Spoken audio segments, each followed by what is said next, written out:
Chiro Hustle. Sit back and learn from the greatest influencers in the profession on the world's #1 chiropractic podcast. Before we dive into this powerful episode, please remember to subscribe to our channels and to give us a 5-star rating on iTunes to continue hustling. This episode is sponsored by Imaging Services, Chiro Health USA, Chiro Moguls, Pure Chiro Notes, Titronics, Sherman College of Chiropractic, New Patients in a Box, the Influencer Authority Podcast Training, Mango Voice, Life Chiropractic College West, and M-Sculpt. Let's hustle. Hey guys, welcome to episode 481 of the Chiro Hustle podcast. I'm your producer, Luke Millette, and here's your host, James Chester.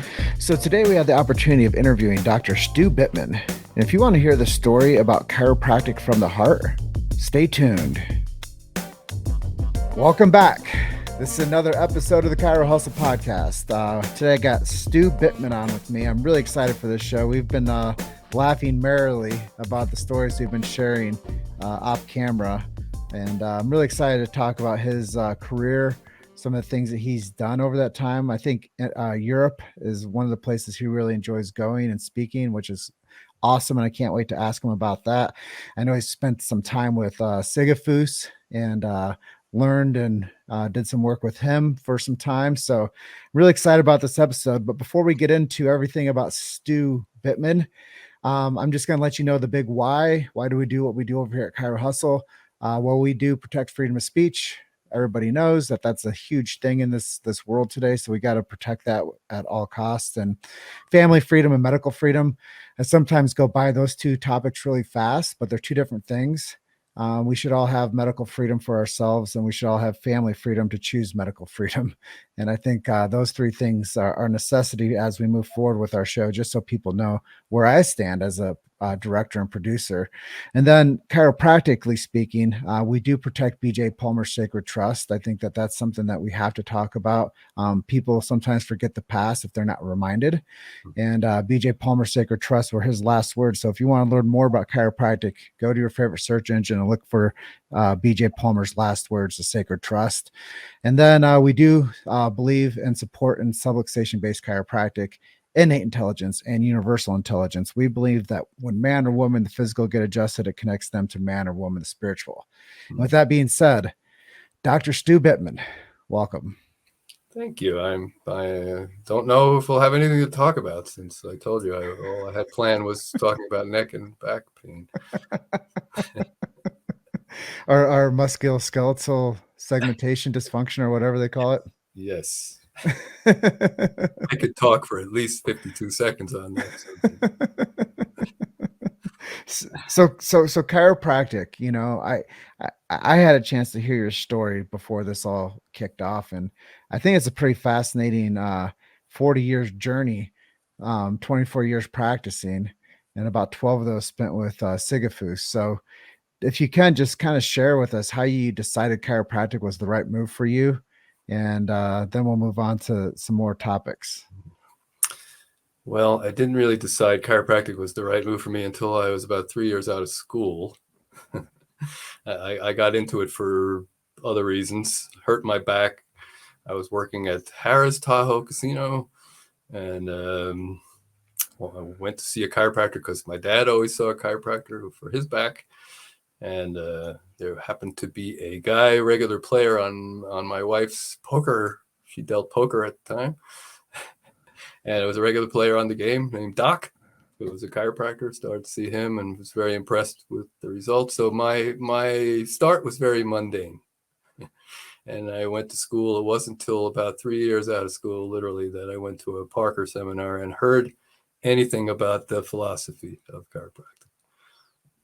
So, and Sigafoose was one of the people speaking at that thing. And as I shared with you earlier, I left after about 20 minutes. I stormed out of the room, actually with a bunch of other people.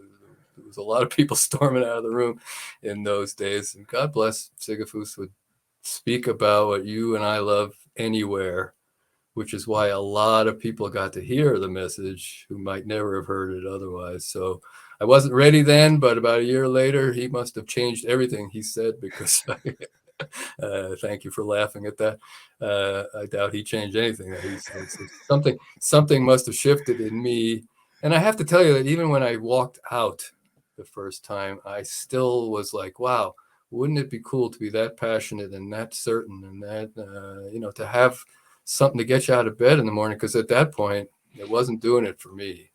Chiropractic, I was scared when a new patient was coming in, because I just felt so incongruent.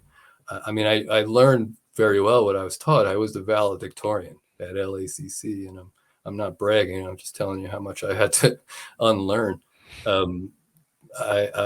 So there was this huge hole in my chest that I can't really explain until it started getting filled in by some of these people like Sigafoose. So and then I just ran with the philosophy and started going to everything I could, every book, every seminar, and It's a really fascinating culture once you immerse yourself in it. Indeed, and it's been such a blessing. And it's if nothing else, the people that I've met as a result of it has been well worth the journey. It's been beautiful. Yeah, it's almost like chiropractic has become like the secret knock, healing art. Like if you know how to find a good chiropractor, you figured it out. But I think that it takes a lot of like time and discipline and sometimes divine intervention. Very interesting, because there was a lot of secret knocking in our history. Everything. People know that the last state in the United States to license chiropractic was Louisiana. That was like 1973. So I know that's like ancient history for a lot of people listening to this, but that's the year I graduated from high school, so it's certainly alive in me. So yeah, I remember listening to one of the Clevelands talking about never knowing if his parents were going to be home when he got home from school, because they might be in jail. They kept like suitcases packed all the time. So yeah, anyway. Wow. Yeah. Yeah, we live in a whole different era. Yeah, you could say that again. And chiropractic, the world of chiropractic now, we just have to like really, I would say, nurture the young graduates and teach them how to do the things that, like you said, you unlearned. We have to really unlearn a lot of these new practitioners, and I'd say anybody like 3 to 5 years out, they need to find some real good mentorship. I agree. For me, unlearning was more of a challenge than learning. So, especially after you've spent so much money and time and effort and stuff. Yeah. So, but I'm glad I did it, because I don't think I would have found the truth of it the other way. Yeah. So tell me about this program you do, Stew on This. Oh, my podcast. Oh, Yeah. It's something I started at the end of 19, I think. So it was interesting timing, because right away we got into COVID. Plus, my mom had just broken her hip, so I think it was more of a means of self-expression for me.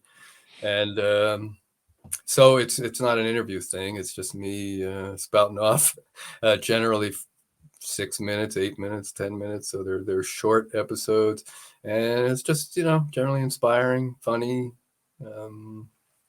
useful stuff. I always try to throw in at least something remotely practical. Yeah, it's fun. Stew on This with hyphens. If you don't put it in the hyphens, it won't come up on Apple Podcasts. So let's just go back to the question set a little bit. I know you're excited about this question. It's like, what makes you unique in the chiropractic world? Yeah, so many things, I think. I guess doing the box on the wall makes me unique. Did that for half of my career. I've been on 8 chiropractic mission trips. Wow. Central America. That's not up there with Peter Morgan, but it seems like a lot to me. Yeah, and not so unique in my philosophy, but maybe somewhat unique in my making that my worldview and guiding every choice. And because to me, that's life. Chiropractic's about life. So I'm also I'm a big heart guy, Mm-hmm. and it's interesting for a valedictorian who was only sort of received positive feedback for my brain, and I do have a perfectly good brain. But it's to me, brains are overrated. um, and in fact, I'm on a push now for a 34th chiropractic principle because the heart's not mentioned anywhere. And so, it's especially what we know from heart math and places like this. The brain may very well run the body, but it's going to do a heck of a lot better job when our heart's engaged and when we're in some kind of state of love or compassion or joy or peace or all those heart things. Brain is the biggest beneficiary of that, and therefore the whole body's got to benefit because yes, brain to tissue cell. So there's something missing in that, though. Jimmy Parker and people have talked about that. The love concept was a big thing for him, and he used to talk about the interference at the level of the spine being quantity interference, and then people also had quality interference, which was more about consciousness, about love, about intention. So I'm not totally unique in those ideas, but I think I took them and ran with them as much as maybe anybody has in chiropractic, and that's become my focus in my pursuit of keeping Sigafoose's legacy alive, because he was big on that. Obviously, he was for a curmudgeon and a sometimes scary, cranky guy. He was a big love bucket. He was I know when he had several heart attacks and I think he lost like half of his left ventricle at one time, and I believe my comment was, well, thank God it happened to the guy with the biggest heart I know. He's probably got some to spare. Anyway, what else makes me unique? I probably have shoveled more snow in my chiropractic career than most people will ever have, living here in Tahoe. And for some strange reason, for about the first 20 years I lived here, I was afraid of snowblowers, so I shoveled every damn inch of the stuff. Still can't quite believe I did that. So yeah, I think once I start lapsing into these, we're probably ready to move on to a new Yeah, question. I love that a whole lot. I think it's really cool, but I really like the consciousness and love and intuition type part of what you were going on about. And I think that chiropractic sometimes the uniqueness is the practitioner, and every practitioner adjusts a little different. Each practitioner has a little bit different art. They have different styles. They have different ways of communicating. I was thinking today, like I was doing my yoga session. I was like, chiropractors are kind of like actors. They're just taking care of people, like, with their hands, but they have to really communicate to people, and they have to really like be that person, build that trust, Mhm. grow that community, become the place. Like there's a lot of things that a chiropractor like has to like do. So it's a lot of responsibility for not just being the adjuster, Mhm. it's being the person and becoming all of those aspects. Absolutely. And I think our level of, or our ability to be present for people is a huge piece of that. And that's, obviously we have different abilities to do that or be that, but I don't think there's a more important factor for us to master. I mean, and again, Sigafoose was big on that. He had us put, and this was actually a Jim Parker idea, was to put what he called a love button on the door or on the door jamb.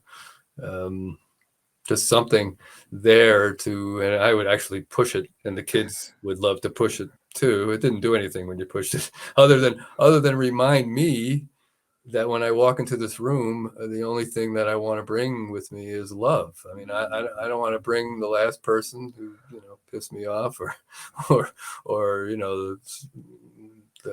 maybe the tiff I had with my wife in the morning, or whatever, or my plans for later.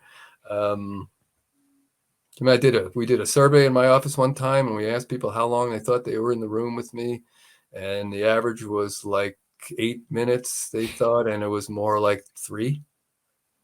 And the only way I can explain that is because I had worked really hard on being present with people. So they felt, and I think, jumping ahead to one of your other questions about how to get new patients and convert them, I think it all boils down to that one moment when we're standing over the person or with the person, or do they feel like they're the only person that exists?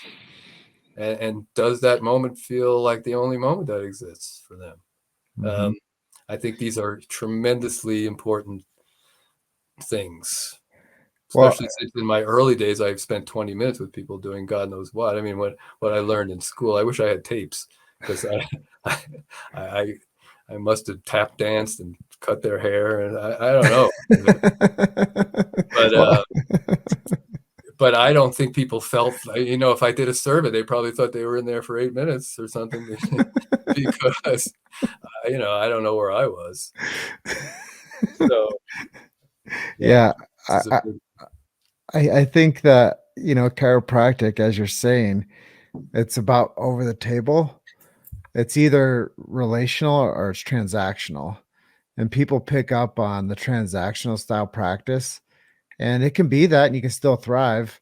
But I think it's more fulfilling when you're deep into the relational aspect of that practice, because it's really taking care of people.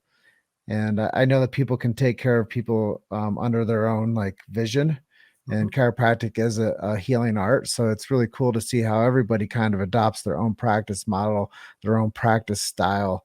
Let me ask you about box on the wall. I'm really curious about it. I've actually never asked anybody on the Chiro Hustle podcast about this type of practice. What was that like? And how rewarding was it for you to actually have that type of a practice?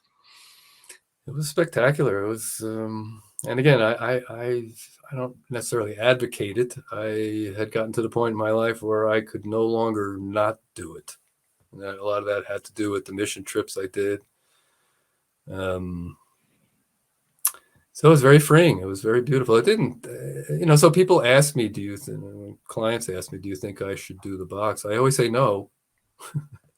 And they say, well, why do you say that? I said, well, because you're asking me.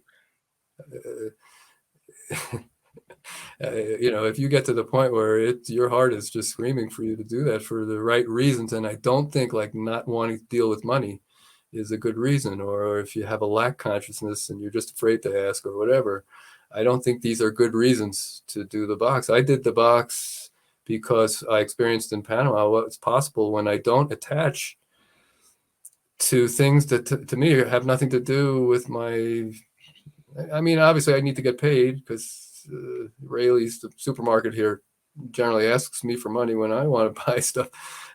But to be attached, meaning that I'm focused on that. I'm focused on how much somebody's going to pay me, or whether they like me, or whether they're going to heal up. Because in Panama, I didn't speak any Spanish the first 4 times I went. I spoke less than no Spanish after that. I couldn't attach to anything. I didn't know what was wrong with people. I didn't know I can follow up. So it was just the purest essence of chiropractic in practice. And I heard a lot about giving, loving, and serving from a place of abundance, but I don't think I ever really experienced it until there. So it just occurred to me, like, why do you go to Panama and spend all this money and practice chiropractic, in my mind, in the purest way, and then go back to your office and play all these games and get attached to stuff that doesn't matter? And I thought of getting rid of my CA and my tables and my phone and my appointment book, and just putting a couple of black metal folding chairs like we do in Panama, and going out on the street and saying "Mas vida aquí" or something, and have thousands of people lining up. I decided it might be more practical to get myself in the state of consciousness that I was in Panama, and bring it back to where the mission really is, which is in my office. So the box was just part of that, part of the strategy of that. And I really had come to the place where I felt absolute faith that I would be taken care of if I gave away my gifts in that way. That is such a cool story. I love it. It's humble. You talk a lot about Panama. What other places, mission trips have you gone on, and were those equally as impactful on you, or did you just learn something different?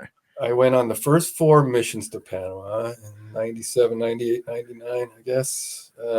And then we went to Costa Rica. Some of the same people, some of the same crew, the organizers, set something up in Costa Rica. And I think it was at that point just to see if it was just Panama. But the same kind of things happened in Costa Rica. And then a couple of years later, one of those people started their own mission in the Dominican Republic.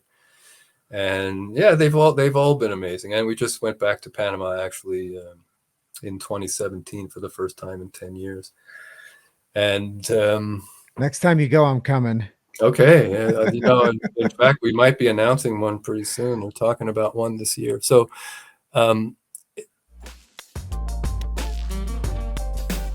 you've made it to Chiro Hustle. Sit back and learn from the greatest influencers in the profession on the world's #1 chiropractic podcast. This episode is sponsored by Imaging Services, Chiro Health USA, Chiro Moguls, Pure Chiro Notes, Titronics, Sherman College of Chiropractic, New Patients in a Box, the Influencer Authority Podcast Training, Mango Voice, Life Chiropractic College West, and M-Sculpt. Let's hustle.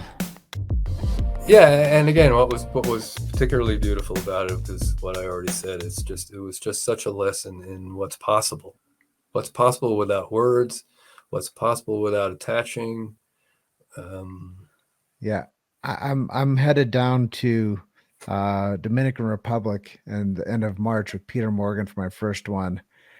And yeah, Peter's become a good friend of mine over the years, and it's going to be my first mission trip in my life. Nice. To go. Well, I went to one in Fiji. It's a little bit different. I think this is going to be at like an orphanage birthing center. So I can just imagine how I'm going to transform and come back and be like, this is the way things have to go. You know, like I'm probably going to come back super wise like you did. Guaranteed, especially if that's your intention, because the first one will always be special to me because we had zero expectations. After that, when people got the word about what was happening, I fear some were going for other reasons than what you're talking about. And a lot of people came back from these trips like disgruntled, like it could never be that way in my office for this and this reason. So I'm going to sit in the corner and suck my thumb, instead of what I consider to be the biggest lesson was, again, how can I be like that? How can I be that unattached? How can I be that fearless? How can I be? Because we, in Panama, it was just wild. We were adjusting everybody, as I half jokingly say, from bus drivers while they were driving the bus, which was not a great idea, to, drunks in the street, to the first lady of the country. Everybody, every little school they let us into because we had connections with the government. It was wild to go into a public school with 800 kids with one other chiropractor and come out like, an hour and 15 minutes later, having at least checked every single one of the kids at their desks, this kind of stuff. It was like, I don't know how to say it without being somewhat nasty, but it was like a chiropractic dream. I'm just leaving out one word. It was amazing. And again, I see, and I've heard all kinds of theories that people have come up with for why that happened and how it couldn't happen here. But the only reason I believe it doesn't happen here is because, again, we're different here. And focused and attached to too many things and scared about too many things, maybe some with good reason. Well, if leadership has strength from the top and the influence with purity and truth, then culture thrives.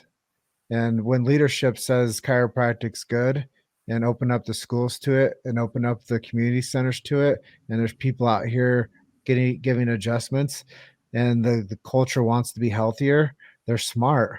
Like you don't have to, it's like, for lack of better purpose, it's like when somebody's adjusting animals, the animal doesn't have to tell you it feels better. You can see that it got adjusted and it feels better. Yep. And it's like also the animal knows it's good for them. So they chill out and let themselves get adjusted because they innately know that it's the right thing for them. And that's the way it is until you really like, you know, demonize something like chiropractic in a free culture like ours, where Mhm. people are confused about it. Like it's asinine to me that, chiropractic becomes confused in a culture of prosperity and abundance. Whereas if you go to a place like Panama that's looking for like the truth and the answer to like a health, like strategic plan to be Yeah. healthy, just baseline healthy. Heck yeah, they're opening up the schools and people's homes and everywhere because they value health. They were very smart, as you say. They were they were so smart. They'd wait the hours. Again, we were like the only thing in Panama that ran on time, but they were there 4 hours before we got there. Some of them had walked for miles. Yeah, and I've heard the theory that they do that because it's free. But I must point out that all the healthcare in Panama is free. And so obviously it was more than that. And then my one of my other great heroes and teachers, Dr. Dick Santo, used to talk about this, and he says, well, I doubt they're going back to their towns and saying, you got to go see these guys, they're cracking necks. Again, I don't think that's what they were saying. I don't know what they were saying, but you would see people that you adjusted like dragging 100 people behind them from their town. So yeah, they were very smart. And you're right, a lot of it had to do with the fact that they didn't have any preconceived ideas about it. They didn't think it was something else. They must have to some degree, because a lot of people would walk up to or I'd walk up to the chair and they would be pointing to something that hurt. And and this is a great practice tip coming up here. The only thing I learned to say in Spanish at that time was yo también, which means me too. So they would complain of pain, I would say me too. They would laugh, I would laugh, and we would get on with it. And you know what? That works in English too. It does, because I just want to share this.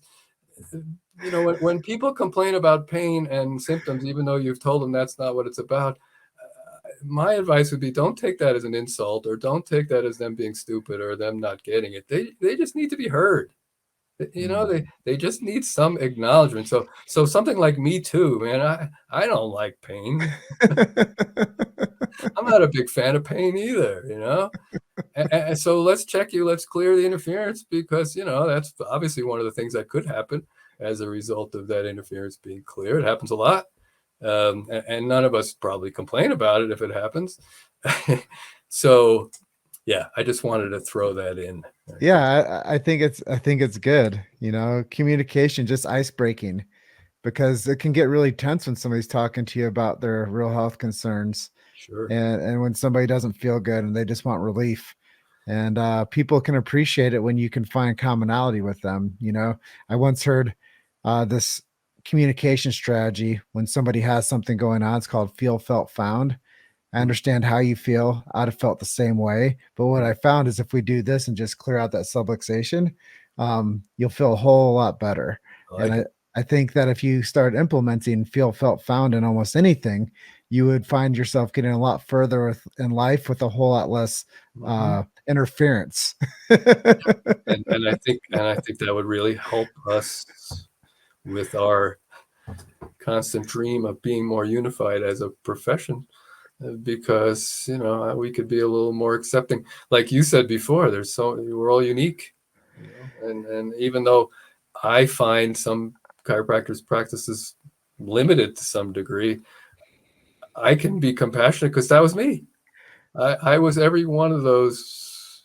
I went through every phase of chiropractic practice myself, and every one of those phases I was doing the best I could based on what I knew, and I also felt like I was helping people every step of the way. So who am I to have grown and now judge people who either haven't been exposed to it or a little slower uh, on the journey or whatever.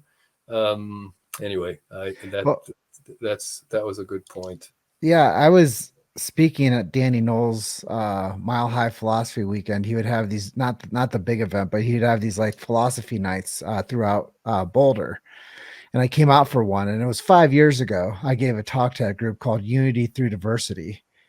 And I said that, if I went to 8 practices right now, I'd go lay down on a table. You guys would have a different style of detecting and correcting vertebral subluxation. All of you do it just a slight bit different, but you do it your own way. And I said, that's the beautiful thing, is that's why you need to build a stronger community of chiropractors, because you guys are much more alike than you are different. Absolutely. And start embracing that. Absolutely.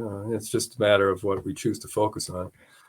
So, for some reason, for 120 something years, we've chosen to focus on the differences, which are, again, I believe are, less than the similarities, for sure. So 20 years from now, where's this beautiful profession of chiropractic?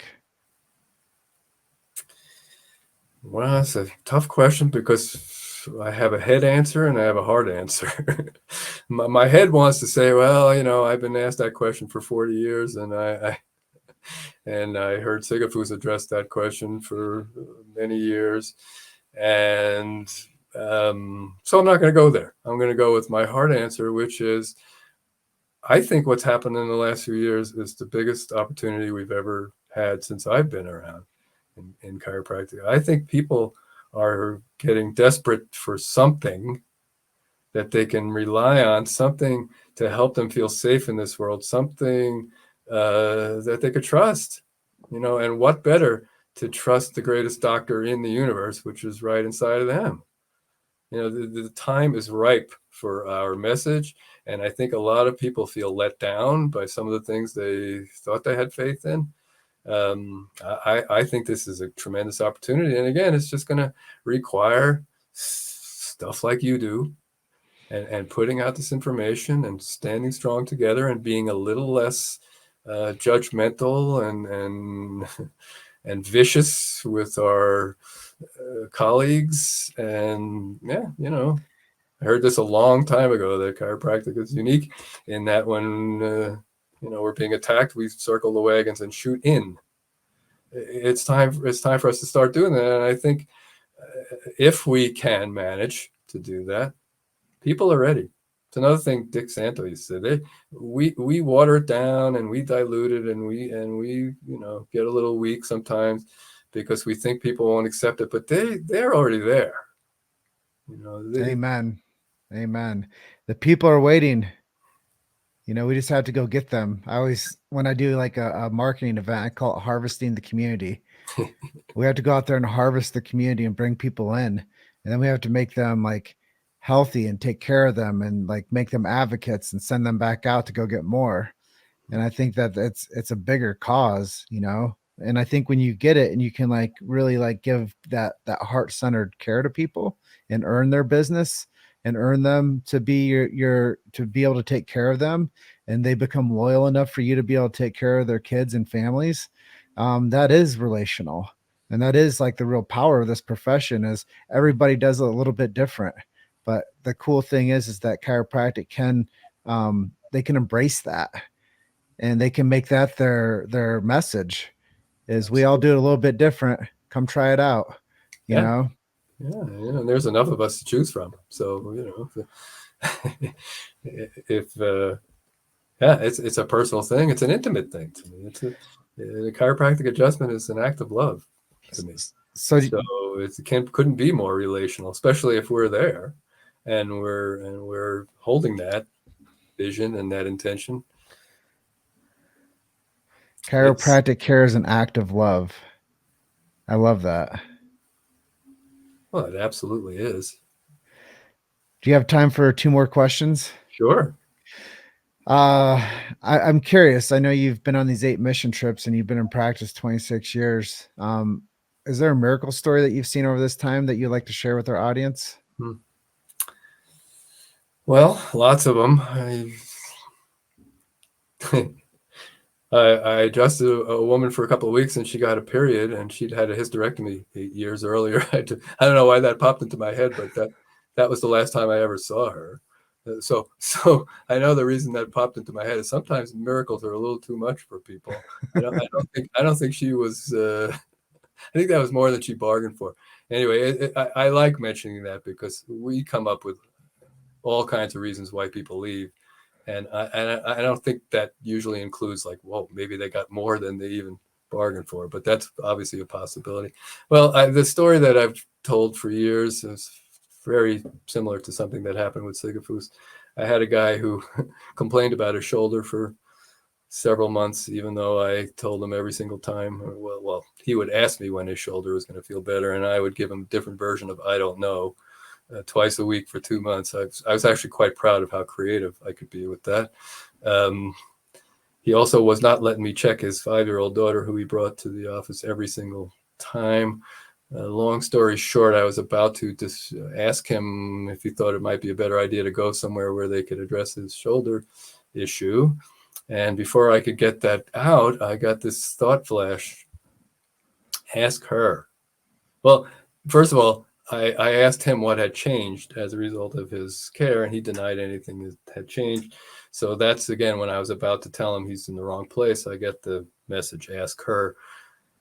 So the only her around was his 5-year-old daughter, who was out playing with my toys. So I called her in, and I said, Emma, help me out here. You've been coming in here for 2 months with your dad. Have you noticed anything different about your dad in this time? And I'm saying this thinking this is the silliest thing that you've ever done in your life. And that's a rather significant statement right there.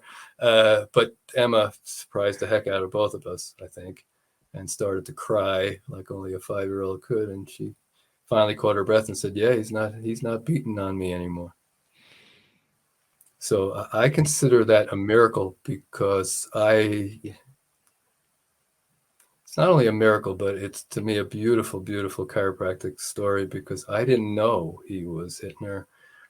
If I had known he was hitting her, I certainly, even though I was a valedictorian, was never taught a stop hitting your kid adjustment. I just adjusted this guy and loved him, even though he was getting on my nerves a bit. Held the vision, and I feel he got what he needed, and I certainly feel like Emma got what she needed. So that's my story. That's super powerful. I get a chance to listen to a lot of things during this past 5 years of doing 1,100 interviews of chiropractors, and that might be the most substantial miracle I've ever heard. Oh, wow. And Yeah. I think that people, they are angry sometimes and they do hurtful stuff and they don't know how great they can feel until they start getting adjusted. And it doesn't only change the spine, it changes the mind. And when people start getting regular care, they don't want to go without it. You know, I was flying back from Philadelphia and I had to touch over in Phoenix, and I picked up this flight. And anyways, I was waiting to use the restroom. They upgraded me both flights to first class, by the way. It was pretty cool. And I'm sitting there and I'm talking to the gal helping with like the meals, like, you know, flight attendant gal. And she asked me about my hat, and I said, oh, it's a chiropractic podcast I do.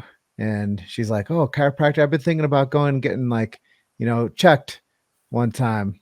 Or she's like, she didn't say check. She's like, I think I want to go get straightened out. And I was like, so what's going on? She told me, and I go, well, if I can help you find somebody, I'd be happy to. And she's like, it's been going on since college. And I go, what? She's like, this thing with my hip. And I was like, so, you know, I guess if you want to tell me more, you can. And she gets into telling me more. And she's like, a Division I athlete when she was in college. She was a sprinter, and she lives down in Atlanta. So I connected her with a guy from Panama, Marco Belizaire. I'm sure. And I was like, he's a world-class sprinter, Olympian. I was like, you're a Division I athlete, sprinter. You've never seen a chiropractor before. Here, take your phone out, take a picture of his number, and reach out to this guy. So you never know how far reaching something we say or do today will have the impact on millions of lives tomorrow, or just one sprinter in the sky. You ever set her up with the right chiropractor? Yeah. He's a good ping pong player too. We play ping pong in Panama. He whipped my Uh, Well, last question, Dr. Stu. If you're the last chiropractor on planet Earth, would the profession survive? Absolutely, it would absolutely thrive. I'm still the last chiropractor on earth. Yes, you know what? There's been times in my career where I felt I was, and so I think pretty honestly say that I would do my darndest. I wouldn't fold up. Well, And maybe the profession would be unified if I was the only one. there would not be a divided house. And I would do what I could to lay the groundwork for, to build a foundation for others to jump on board a less leaky ship. Well, at this end of the interview, I'm very thankful that you were episode 481. Is there anything I didn't touch on or ask you today that you were hoping I would have asked you or touched on? Oh man, that was awesome, and that was fun, and I think we covered it. Great. Well, this is episode 481 of the Chiro Hustle podcast. I close out by saying you guys are just one story away. Keep hustling. Hey, Dr. Stu, I'll see you soon, okay? All right, take care, my friend. All right, bye for now. Bye. Thanks for listening to Chiro Hustle. Don't forget to subscribe and check back next week to continue hustling.